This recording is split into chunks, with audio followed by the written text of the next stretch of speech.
It's the 77 WABC News Hour. Talking the news with Noam Laden. All the news you need to know with Joe Nolan, traffic, Justin Ellick, sports. And now, Talking the news with Noam on 77 WABC. Yes, that's me. Good morning. It is Friday, October 3rd. Your forecast from the 77 WABC Weather Center. Sunshine today, high 71. And then the weekend looks really good. It'll be summer-like. Saturday, sunny, high 81.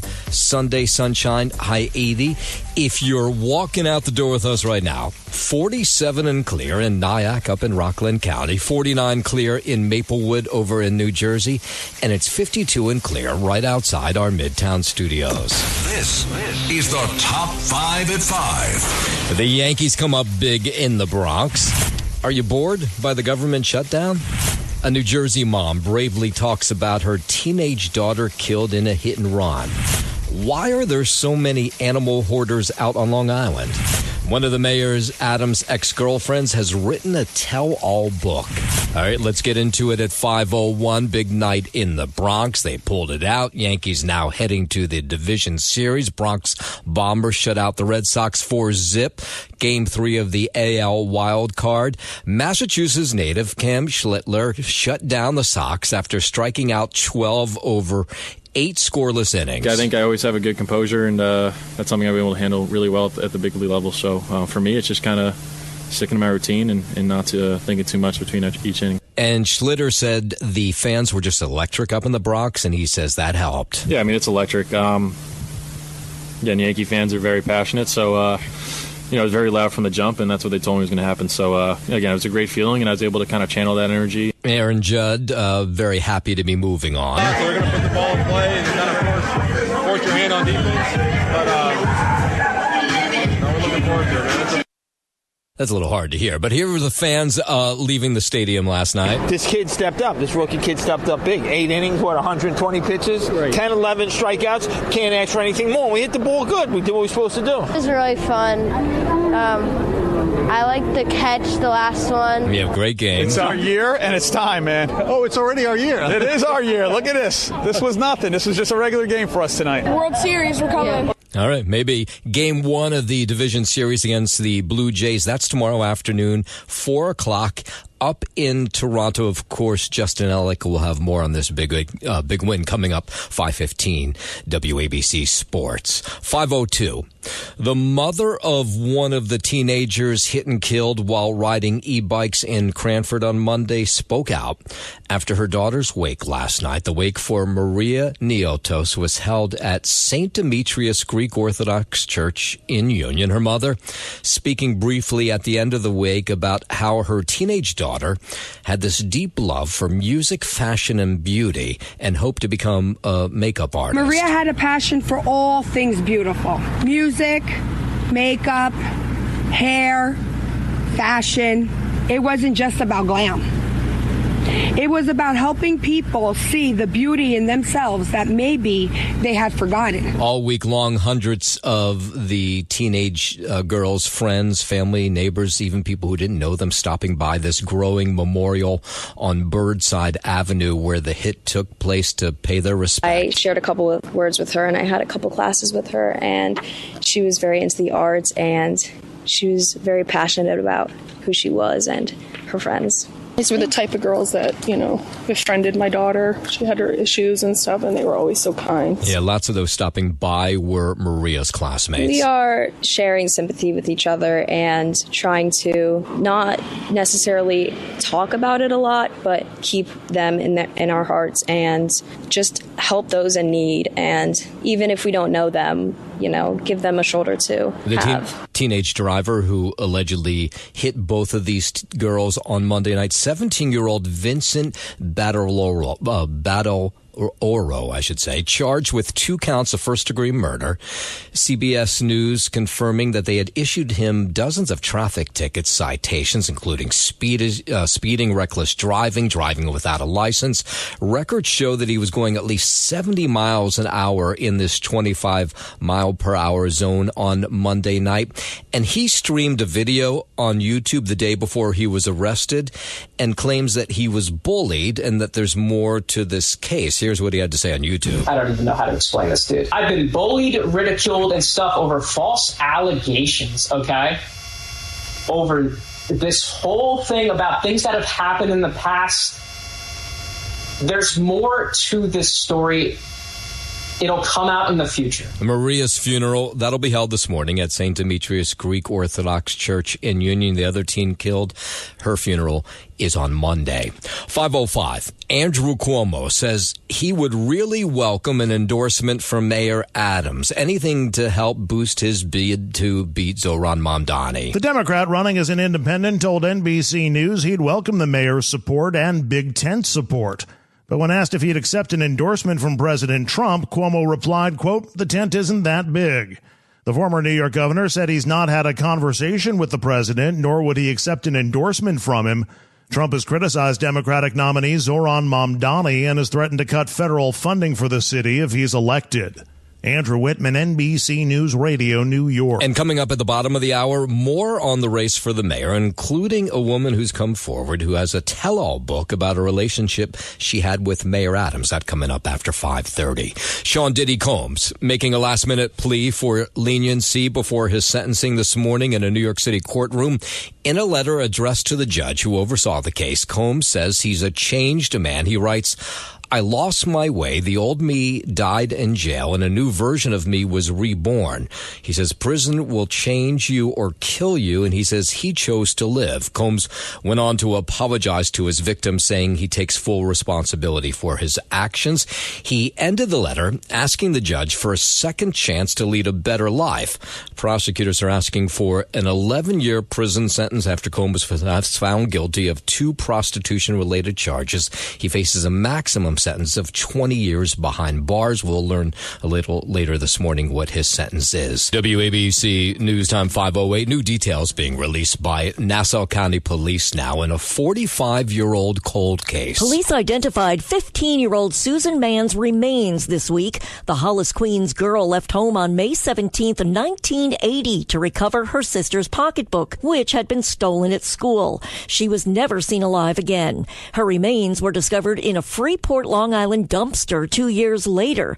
Through new DNA technology, police have now been able to identify Mann's remains and say it's likely her body was buried and then moved to the dumpster at some point over that 2-year period. Police are offering a $5,000 reward for any information leading to an arrest. Lisa Ritchie, 77 WABC News. It was on Tuesday that the MTA, they did not surprise us at all, by green lighting fare hikes that'll begin in January, both for subway, buses, Metro North, LIRR, to cross the MTA bridges and tunnels. And now we're hearing, as we have for the last couple of years, that many commuters are still doing everything they can to avoid paying the fare. A new report shows just how much the city is losing. It says every minute people evaded fares 300 times per minute in the city. Ann Champagny is with the Citizens Budget Commission, which studied fare evasion. She spoke with Eyewitness News. In 2024, we estimate that the MTA lost nearly $1 billion to fare evasion. Yes, $1 billion. Over the past year, fare evasion has declined while ridership has increased. The MTA has spent hundreds of thousands of dollars on new turnstiles with metal sides and fins on gates to try and cut down on fare evasion. Lisa G., 77 WABC News. That's crazy. $1 billion that we wouldn't need a fare hike, right, if they collected all that money.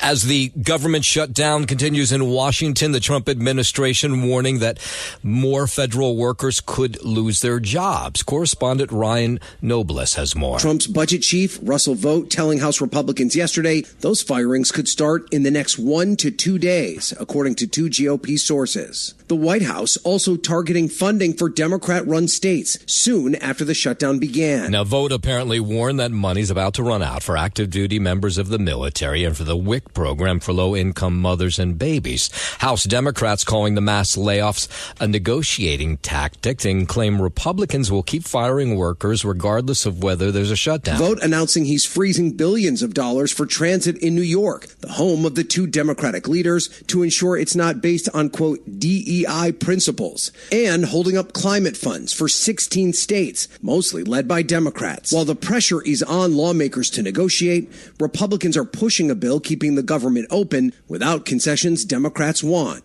They need 5 Democrats to join them. 3 already have, including Nevada's Catherine Cortez Mastro. Now, there'll be another vote today. Senate Majority Leader John Thune calls this government shutdown stupid. It's 24 pages long. It's very straightforward. No partisan riders, no policy riders, no gimmicks.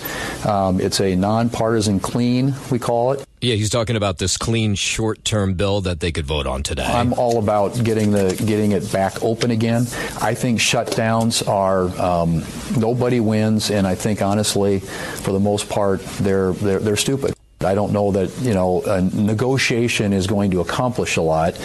This is a 7-week funding resolution just to keep the government funded so we can continue doing the appropriations work that we started earlier this year. Yeah, so Democrats pointing their fingers at Republicans, Republicans pointing their fingers at Democrats. Congressman Eric Swalwell says Democrats want to protect and restore critical funding that's already been available. This Republican shutdown will hurt people and their health care. It'll hurt our air traffic controllers and their ability to protect us in the skies. It'll hurt law enforcement and their ability to protect us in our communities. It'll hurt our troops. Yeah, and the FAA has confirmed more than 13,000 air traffic controllers will continue to work without pay during this shutdown. Aviation expert Steve Cowell says expect delays because some may call in sick and maintenance workers, some of them have been furloughed. As we all know, things are mechanical and electrical things break down, and what will happen is there'll be just some delays, but safety is definitely not going to be jeopardized. The FAA says that despite a slight increase in sick leave at 2 facilities in Virginia and Florida that handle high altitude traffic, there's been no East Coast airport chaos yet. But because the TSA is affected, we're going to see possibly concourses closed where passengers would normally enter TSA. There's going to be longer lines at the security stations as the shutdown continues on. We'll get some delays due to the staffing adjusting for the decreased number of controllers, and they will space the airplanes out to keep everybody nice and safe. And New Yorkers, of course, watching this and saying, okay, we've seen these shutdowns before. I don't think there's much resolution happening with anything in our politician state right now, so who knows? But they've pulled a lot of funding from a lot of blue states. Guess we'll have to see. Depends on how far they want to go. Trump is not going to move on this. Forget it. He's not giving $1 trillion to Chuck Schumer. He's just not going to do it. And they're trying to decide who's really to blame for all this. I mean, that's what happens when representatives don't agree. Like, the government shuts down. This is not the first time it's happened. It doesn't impact me at all. It doesn't affect us immediately, but they're barking up the wrong tree. Let's hope they get it resolved as soon as possible. It's politics, Everybody's trying to get their way. I mean, the government shut down over a disagreement about health care, right? Like, that's why we're where we are. So I would say who is to blame is anybody who wanted to take away health care from Americans. All right, so the shutdown, which began on Wednesday when funding for the federal government ran out, Democrats said they won't be a deal unless expiring health care subsidies are extended. And meanwhile, you have, of course, people losing their salary, including members of the military. They'll get a last paycheck in mid-October. And then there's just this stuff that goes on the sidelines that is now being canceled. So U.S. military pilots not going to take part in a weekend air show in California, and they're pulling out because of, the government shutdown. We tried everything, as you might imagine. I've got even some letters this morning from members of Congress giving me updates on the situation. Really, there was nothing that could be done. Yeah, so there'll be no flyover at this place in California. And as much as we tried to appeal to say that air shows are essential, that obviously those decisions are made far above everybody's pay grade. And this is nothing but politics, and I think it's sad that it's really going to affect the country. It's just not the air show. Of course, it's the country and just a lot of people, and that breaks my heart. Yeah, so apparently there could be another vote on this budget bill on the government shutdown that could come a little bit later today. Coming up in a moment, we'll go to the UK. We'll give you the latest on an attack at a synagogue there during Yom Kippur. But first, 5:15, let's head over to the 77 WABC Sports sports desk. Justin Ellick was not a believer that the Yankees could come back. What are you talking about? You said that no team had ever come back in a 3-game series like this before, and you were thinking the Bronx Bombers were out. I told you I thought the Bronx Bombers would pull this off, and sure enough, they did last night. Well, it's a very new, expanded playoff format. It hasn't been in effect for so long, gnome-laden, and the sample size was small. That's all I was going off of. I think 12 total series, 3-game sets each. And this year, 3 of those series went 3 games. That's right. So, I think I spoke it into existence is how I'm spinning that. Okay, I'll go with that. Yeah. I think it was good juju for the Yankees, me doing the old reverse psychology sort of deal. And I think they heard me, and they pulled it out last night, man. Great game all around. One of the more complete games I think they've played all year as a team. Of course, the Yanks blanking the Red Sox 4-0 in last night's wild card series clincher. Punched their ticket to the ALDS against Toronto. The effort was fueled by rookie Cam Schlittler's electric postseason debut. Schlittler struck out 12 Red Sox over 8 shutout innings, touching triple digits on his heater and showing no signs of nerves under the bright lights of Yankee Stadium. New York broke the game open in the 4th, scratching out 4 runs thanks to RBI singles from Ahmed Rosario and Anthony Volpe, and taking advantage of Boston defensive miscues to pile up the damage. Thereafter, David Bednar slammed the door on Boston in the 9th, retiring Yoshida, Rafaela, and Lowe in order after Alex Bregman walked to lead off the inning. With his 12 strikeouts in 8 scoreless innings, Schlittler set a Yankees franchise record for most Ks by a rookie in his postseason debut. He also became the first pitcher in the Major League Baseball postseason history to go 8 innings, record 12-plus strikeouts, and issue no walks in a playoff outing. Up next for the Yankees, they'll open the ALDS against the Blue Jays come tomorrow afternoon. First pitch is scheduled for 4:08 p.m. from Toronto, with neither team naming a definitive starting pitcher just yet. Several sources, though, do say Luis Gil is the most likely candidate to get the nod for New York. Looking ahead to tomorrow afternoon in Toronto. Other finals from around the wild card round in baseball yesterday. The Tigers doubled up the Guardians 6-3. They take that series 2-1, moving on to play Seattle in the ALDS starting tomorrow night. And the Cubs beat the Padres 3-1 out in Chicago. They win that series 2-1, moving on to play Milwaukee in the NLDS starting tomorrow afternoon. And also tomorrow evening, right around 6:40 p.m., the Dodgers and the Phillies will get going out in Philadelphia, game 1 of the NLDS there. And, of course, it was the start of Week 5 in the NFL last night. Your final in overtime from Los Angeles. The 49ers over the Rams, 26-23. San Francisco moves to an impressive 4-1 on the year so far. Rams leave there 3-2. And come Sunday, early afternoon slate, 1 p.m., that's your start for both the Jets and the Giants this week. Giants 1-3 heading into 0-4 New Orleans. And they are 1.5-point road underdogs in that one. As for the Jets, they'll welcome in the 1-2-1 Dallas Cowboys. Jets are 0-4, of course, and they are 2.5-point home underdogs in that contest. That is your Sports Gnome, and I'm Justin Alex, 77 WABC. WABC News Time 5:20. Let's head overseas. The UK, Manchester, where there was an attack outside of a synagogue on Yom Kippur yesterday. Lawrence Taylor, not the football player, but he's head of the UK counter-terrorism policing, and he talked a little bit about what took place yesterday. And based on what we know, counter-terrorism policing has declared this as a terrorist incident. The suspect was reportedly seen driving a vehicle towards a crowd before going on the attack. He failed to gain entry into the synagogue, was shot and killed by police. 2 other arrests have been made, but it's unclear what the connection is. This morning, an appalling attack took place in Grumpsall in Manchester. 2 people have died. The attacker has been shot dead by the police. 3 other members of the public are in a serious condition. We have also made 2 further arrests. British Prime Minister Keir Starmer making a statement. The attack in Manchester this morning is absolutely shocking, and all of our thoughts are with those affected. And King Charles releasing a statement saying he and Queen Camilla were deeply shocked, saddened to learn of the horrific attack on the synagogue in Manchester. From the UK over to Italy for the first time, Pope Leo commenting on U.S. politics. Speaking to reporters, he appeared to question U.S. immigration policies. Someone who says that I'm against abortion, but I'm in agreement with the inhuman treatment of immigrants who are in the United States. I don't know if that's pro-life. White House Press Secretary Caroline Leavitt pushing back on Wednesday, saying that she rejects the idea that illegal immigrants are treated inhumanely, although she says that was actually the case during the previous administration. There was, however, significant inhumane treatment of illegal immigrants in the previous administration as they were being trafficked and raped and beaten, and in many cases killed, over our United States southern border. I would reject there is inhumane treatment of illegal immigrants in the United States under this administration. 522. Let's bring you back home out to Houston, where an explosion and a fire at a high-rise in downtown Houston yesterday.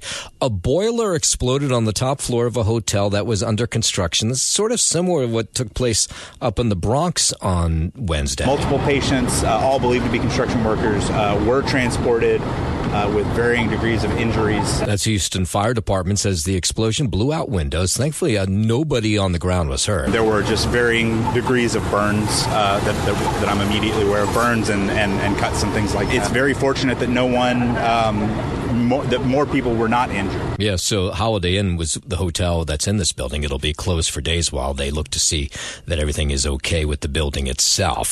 523 with a low pressure system set to move over Florida this weekend. Federal forecasters are not going to go anywhere despite a government shutdown. They've been furloughed. We're still here 24/7. Yeah, National Weather Service meteorologist George Risotto says it's going to stay that way, especially as a weak low pressure system just off Florida's southeast coast moves northwest across the peninsula, causing a wet weekend, but none of what they initially thought could be really bad weather. When it's very weak, it has a very low chance of development into something tropical, so that's not very likely. What is more likely is we're going to have a wet weekend.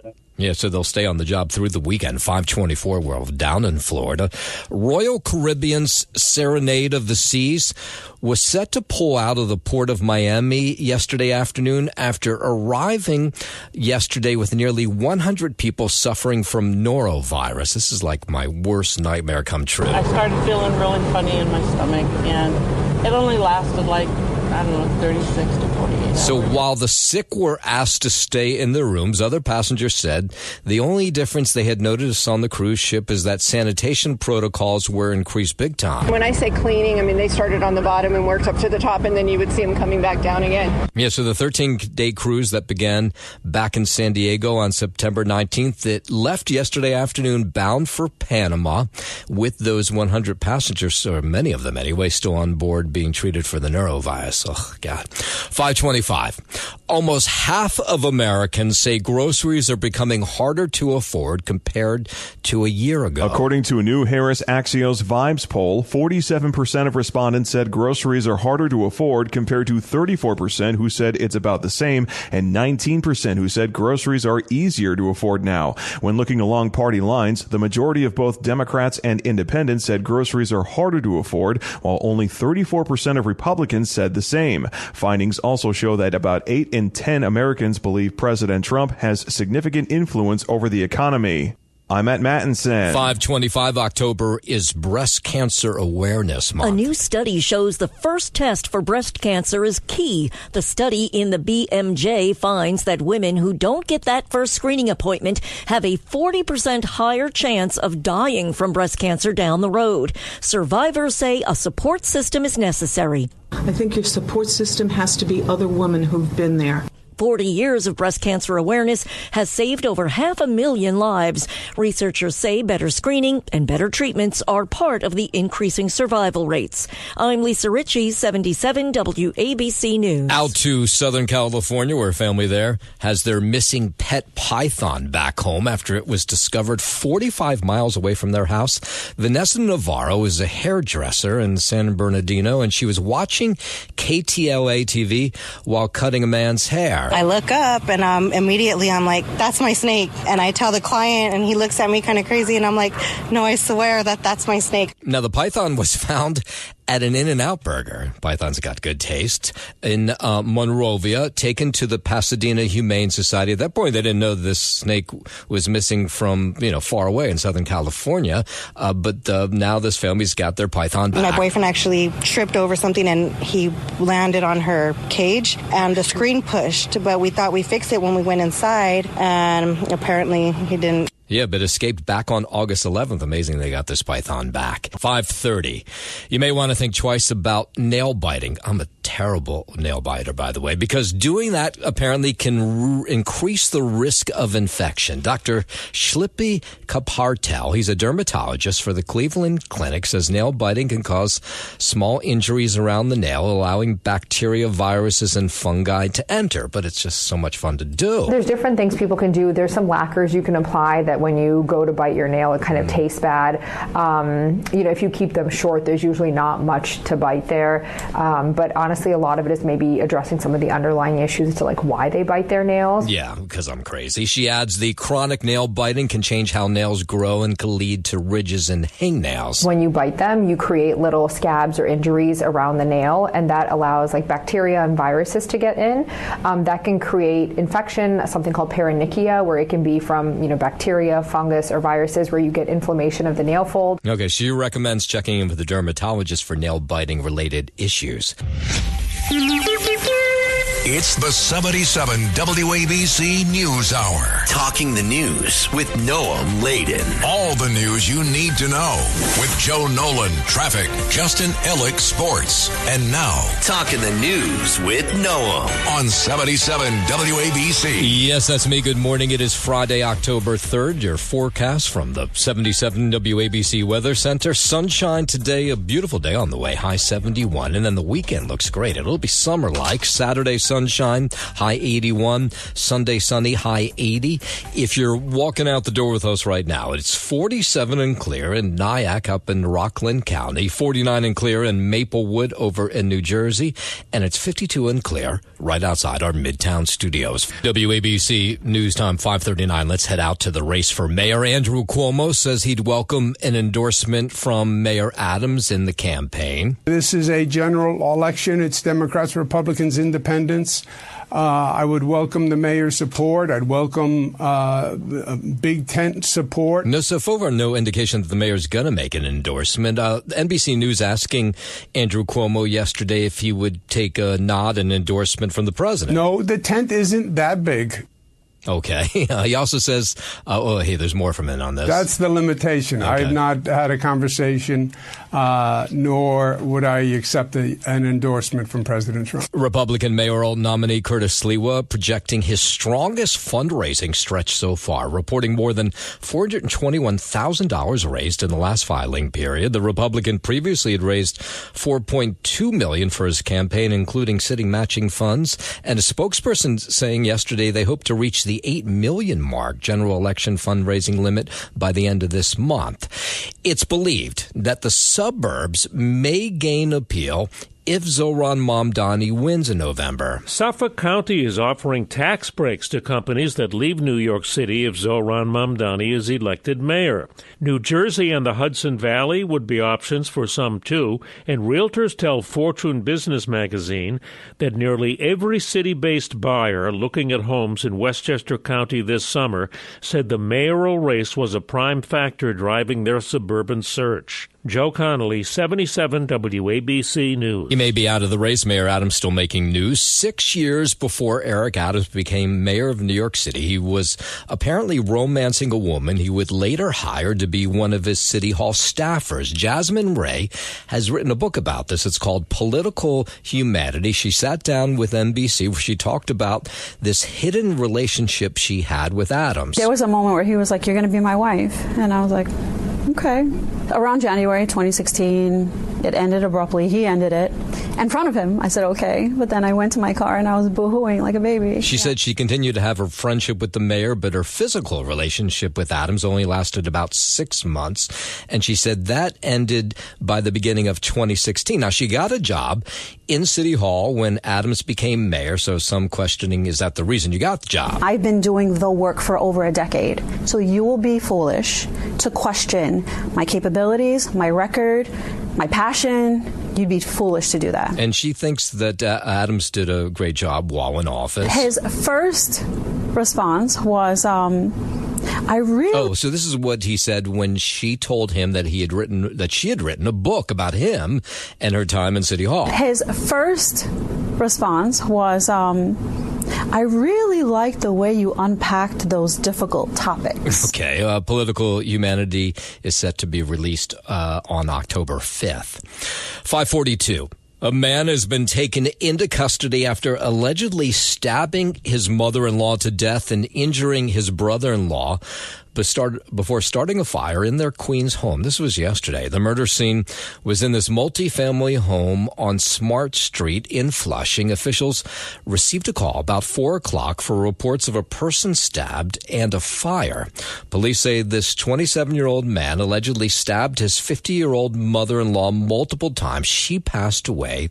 They say he then allegedly stabbed and injured his 17-year-old brother-in-law. It's not clear what condition he's in, but he is expected to survive. Now, some of their relatives lived in the basement of this house, and they heard the commotion yesterday. My brother went out, and I went out to check out what's going on, and I just saw my cousin sitting on the stairs bleeding, like with a paper towel holding up to his head, like trying to stop the bleeding. Now, the two siblings who lived in the basement of this house say that the argument and the fight and the stabbing had to do with a divorce. They were talking about the divorce. I'm pretty sure that's what happened.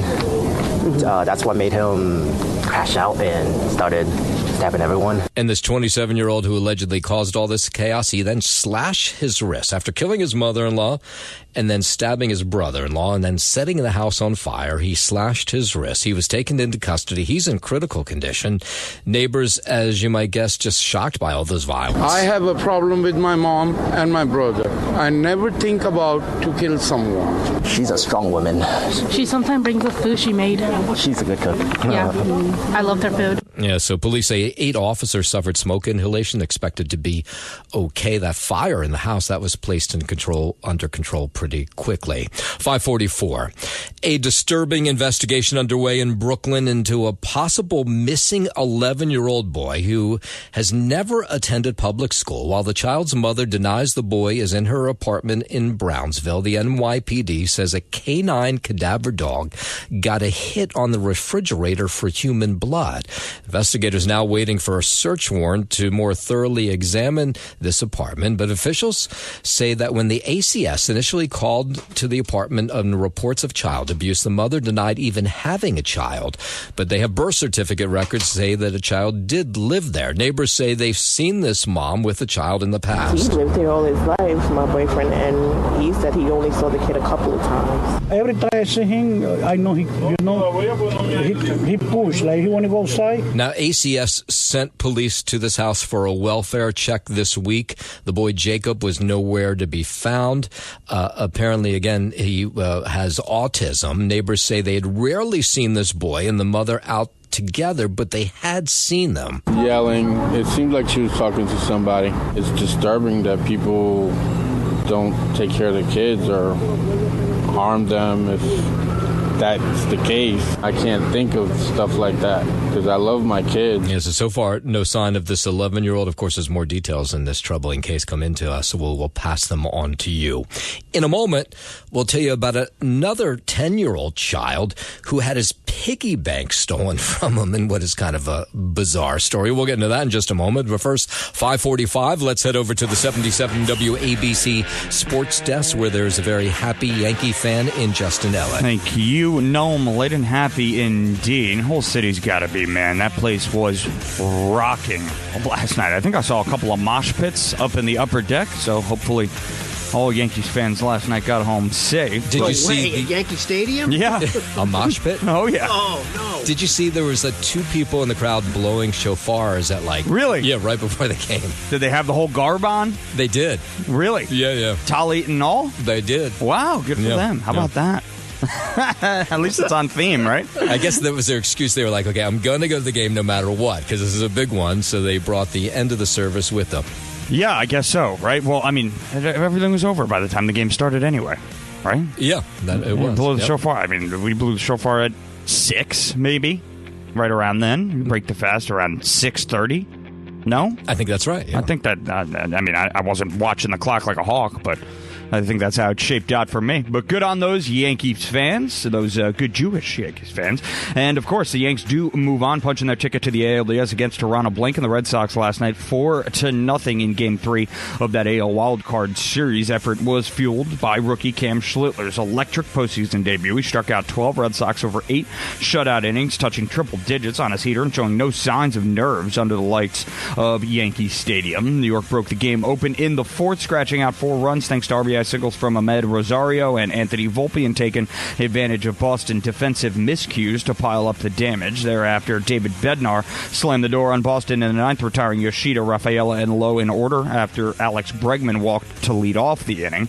And with his 12 strikeouts and 8 scoreless innings, Schlittler set a Yankees franchise record for most Ks by a rookie in his postseason debut. He also became the first pitcher in MLB postseason history to go 8 innings, record 12-plus strikeouts, and issue no walks in a playoff outing. And, of course, up next for the Yankees, they will open the ALDS against the Blue Jays come tomorrow afternoon. First pitch is scheduled for 4:08 p.m. from Toronto. Neither team naming a definitive starting pitcher just yet, but several sources do say that Luis Gil is the most likely candidate to get the nod for New York. Other finals from around the wild card round yesterday in Major League Baseball. The Tigers doubling up the Guardians 6-3. Detroit wins that series 2-1, moving on to play Seattle in the ALDS starting tomorrow night. The Cubs beat the Padres 3-1. So Chicago moves on to play Milwaukee in the NLDS starting tomorrow afternoon. And also tomorrow getting off the ground here is Dodgers and the Phillies. That NLDS series starts in Philadelphia. Game 1 there, 6:38 p.m. first pitch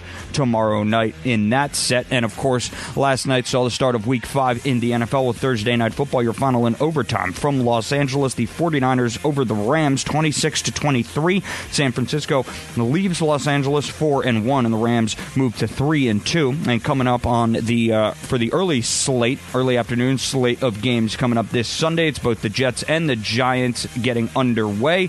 1 p.m. kickoffs. The 1-3 Giants are in New Orleans against the 0-4 Saints. They are 1.5-point road underdogs in that one. As for the Jets, they'll welcome in the Dallas Cowboys, the 0-4 Jets, that is. Dallas 1-2-1 tying last week, and the Cowboys, they are 2.5-point road favorites. That is your Sports Gnome, and I'm Justin Ellick on 77 WABC. WABC News Time 5:51. A 10-year-old Brooklyn boy was walking home from school on Wednesday when he was approached by a man with a knife who demanded money.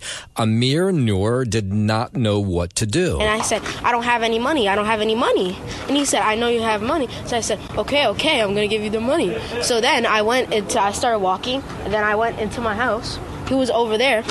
And I turned back to look at him, hoping he would just knock it off and go away. But he didn't. No, he didn't. Noor was walking on Bedford Avenue in Crown Heights when he says this man approached him, pointed the knife, demanded cash, and he wouldn't leave. So Noor went into his house, pulled out his piggy bank, and pulled $20 out and handed to this guy.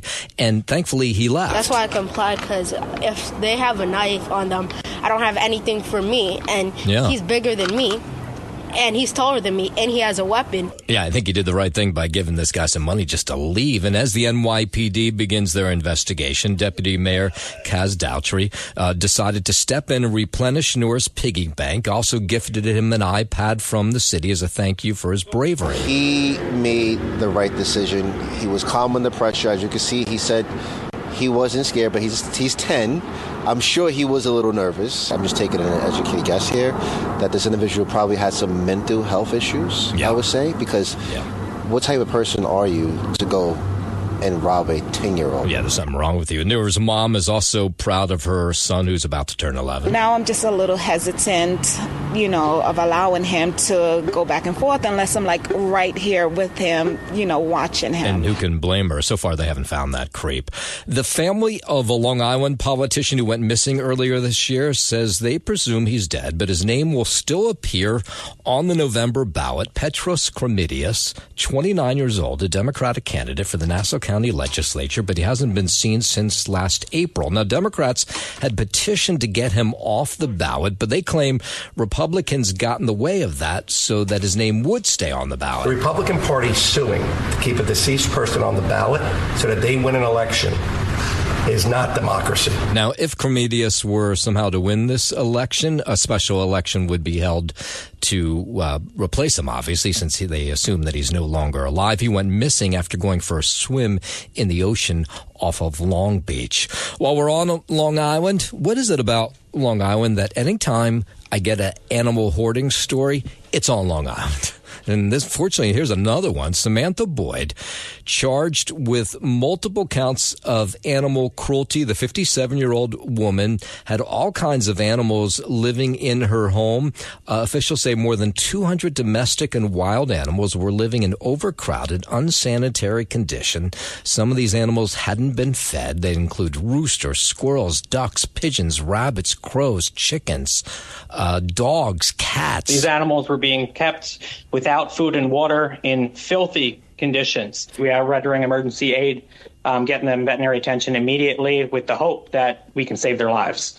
But a lot of these animals are not out of the woods just yet. This is severe neglect. Yeah, why does this happen? I don't mean to point out Long Island. I'm sure there's other towns where it happens in, but didn't the neighbors notice that she had tons of animals in cages that weren't being fed? You would think so. 5:54. No one likes paying tolls, but a New Jersey driver has taken his aversion to new heights. The Port Authority says a Jersey City man avoided paying more than $18,000 in tolls by draping black socks over his license plate. The socks were still there when police pulled over his Mercedes last week at the Holland Tunnel.